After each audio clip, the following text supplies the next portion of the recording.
할렐루야! 살아 역사하시는 하나님을 높여 찬양합니다. 어제나 오늘이나 영원토록 동일하신 하나님, 그 하나님의 이름이 우리 삶 가운데 역사할 것입니다. 오늘도 말씀에 순종함으로 나아갑시다. 11월 26일 화요일 아침 예배 성삼위 하나님께 올려드립니다. 오늘 하나님의 말씀은 사무엘상 15장 17절부터 30절까지입니다. 사무엘상 15장 17절부터 30절까지입니다. 사무엘이 이르되 왕이 스스로 작게 여길 그때에 이스라엘 지파의 머리가 되지 아니하셨나이까.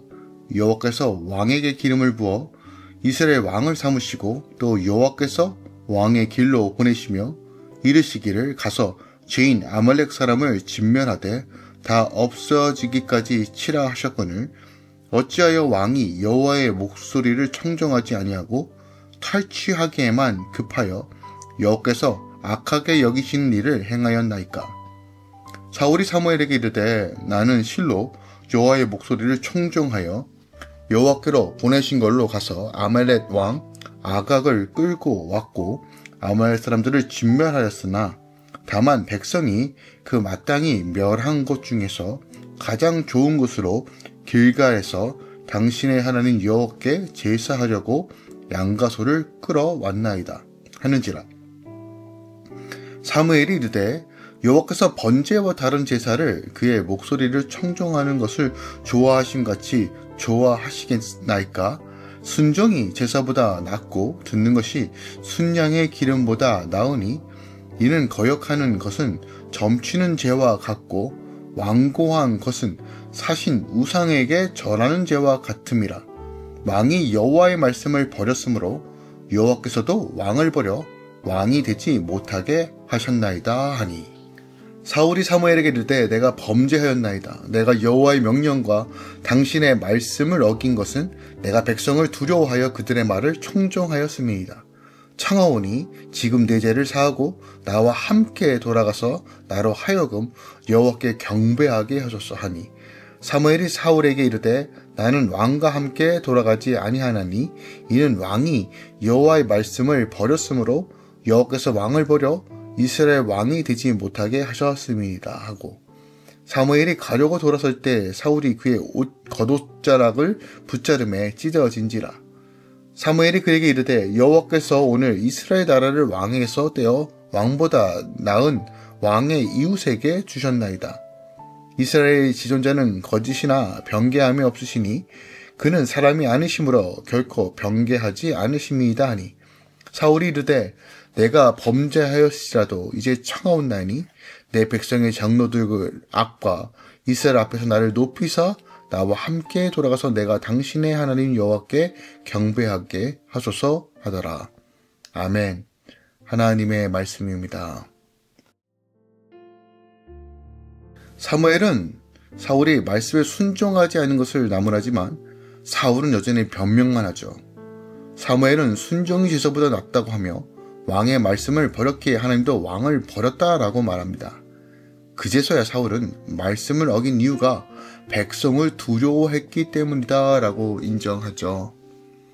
오늘은 사울의 불순종 그리고 그 불순종에 의한 또 이제 책망과 이제 두 번째로 사울의 왕위 폐위에 대한 예언의 말씀이 담겨져 있습니다.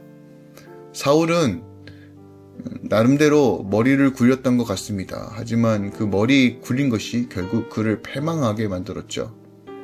단순하지만 명확한 말씀의 순종함이 그에게 절대적이었지만 그는 하나님보다 눈에 보이는 사람들의 인기와 사람들의 조롱과 사람들의 인식을 더 두려워했습니다. 그 결과 지금 자신이 무슨 짓을 벌인지도 모른 채 그것을 합리화하기 바쁩니다.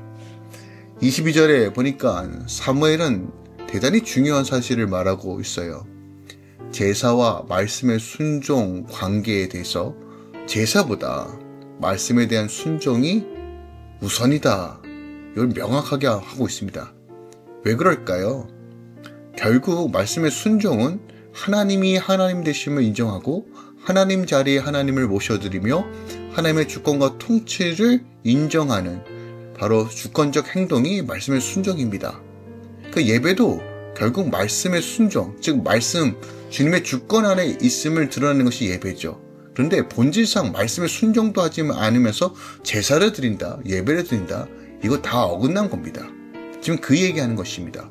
사무엘이 이와 같이 말하게 된 것은 사울이 20절에서 짐승을 살려둔 것이 하나님께 제사를 드리기 위한 것이다 라고 핑계대고 있는 것이에요. 그러니까 짐승을 다 죽이라고 분명히 명령하셨음에도 불구하고 마치 이렇게 하면 하나님이 기뻐하시고 내 행동이 합리화될 거라고 하는 것입니다. 그 사울의 말조차 그 다 거짓말이죠, 솔직하게. 일단은 저희가 100번 양보하더라도 제사보다 하나님께서 다시 한번 명확하게 하는 것은 말씀을 지켜 행하는 것이에요. 하나님은 늘 같은 기준으로 우리에게 말씀하십니다. 단순하게 말씀을 행하고 행하지 않고를 넘어서 그 말씀을 지켜 행한다는 것은 하나님이 나의 주인이시고 왕이신다는 걸 인정하는 즉 주권적 행동이란 말이에요.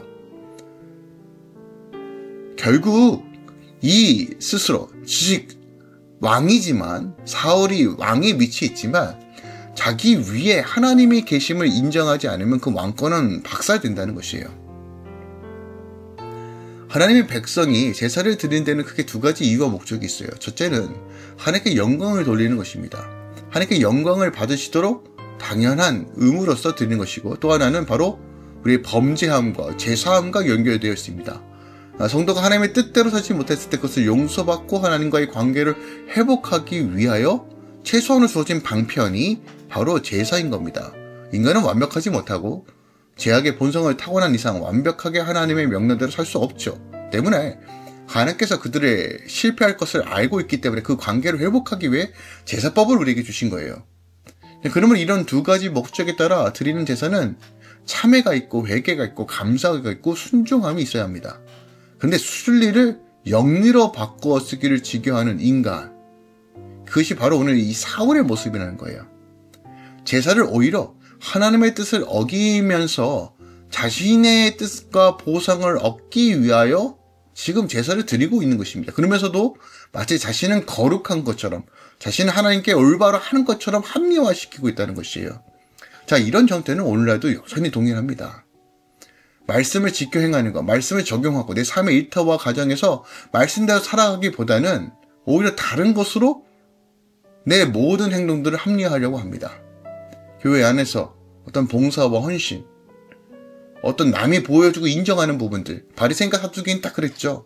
눈에 보이는 것까지만 순종했고, 그리고 그 안에 내면에서는 부모에게 불순종했으며 자기 멋대로 신앙생활했다는 것을 성경은 적나라하게 드러냈죠. 인간은 완전하지 않습니다. 여전히 죄를 사랑하고 죄와 허물에 따라 살아가길 소망하는 이 마음이 결국은 하나님의 말씀을 이용만 하고 자기의 의견에 어떤 주장의 논리의 근거로 씁니다. 특히 다른 사람과 다툴 때도 말씀을 인용해서 다투죠. 말씀은 서로를 정죄하기 위해 주어진 것이 아니라 나를 쳐 주님께 복종하기 위해 첫 번째로 주셨다는 말씀을 꼭 기억하기만 합니다. 이스라엘 백성들이 그 40년 동안 하나님의 말씀대로 사는 법을 배웠지만 결국 그들은 자기 멋대로 살아가는 것을 선택합니다. 왜 그럴까요? 내 하나님의 말씀을 기억하지 못했기 때문입니다. 그 말씀을 나를 쳐서 복종시키지 못했기 때문입니다. 오늘날 교회도 마찬가지입니다. 동일한 원리가 적용되어야 합니다. 우리 헌신과 우리 직분과 어떤 헌금의 양 이런 것이 아니라 정말 마음과 뜻을 다하여 하나님을 섬기고 있는가? 그 말씀에 순종하고 있는가? 순종이라는 개념 안에 내가 정말 주님을 주님으로 인정하고 있는가? 바라보고 있는가? 이것이 핵심이라는 것입니다. 자, 이 불순종이 어떤 죄와 연결되어 있는지 23절에 이렇게 말합니다. 이는 거역한 것은 점치는 죄와 같고 완고한 것은 사신 우상에게 전하는 죄와 같다라고 말합니다. 점치는 것과 우상 숭배라 같다는 거예요. 불순종이 결국 이거와 같다는 것입니다. 사무엘은 무슨 근거로 이처럼 이런 엄청난 말을 하고 있는 걸까요? 사울을 겁주기 위해서 할 거예요? 아니요, 그렇지 않습니다.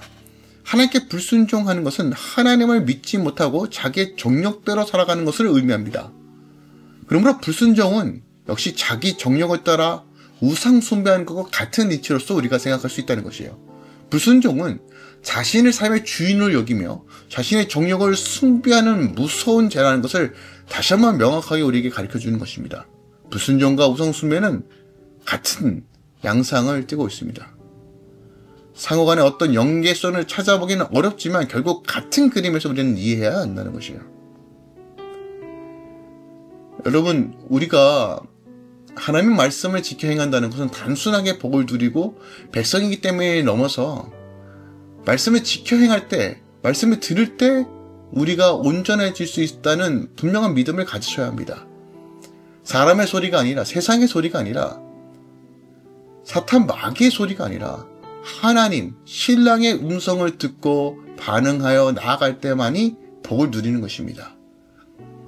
그리고 순종할 때만이 우리 삶이 하나님의 그릇으로 새롭게 빚어져지는 것입니다. 그 말씀에 능력 있고 창조와 새롭게 하시는 능력이 있습니다. 그리고 그것을 순종할 때 그 말씀의 능력대로 시체가 되는 것입니다. 오늘 이 아침에, 오늘 하루도 내게 주어진 말씀이 무엇인지 붙잡고 그리고 그 말씀을 순종함으로 하나님 나라를 세워가는 하루 되시길 예수 그리스도 축원드립니다. 기도합니다. 사랑하는 주님 감사드립니다. 순종이 제사보다 낫다고 말씀하시는 것. 이 말씀의 비밀들이 모든 할렐루야 교회와 함께 말씀을 나누는 이 아침에 우리 모든 성도들에게 함께 이루어지길 소망합니다. 주의 뜻과 나라를 순종하는 자를 통해서 이루어 주시옵소서. 이제는 우리 주 예수 그리스도의 은혜와 우리 하나님 아버지의 놀랍고 지극하신 사랑과 성령 하나님 내주셨던 충만 역사하심이 이제부터 영까지 함께 계시길 간절히 축원합나이다. 아멘.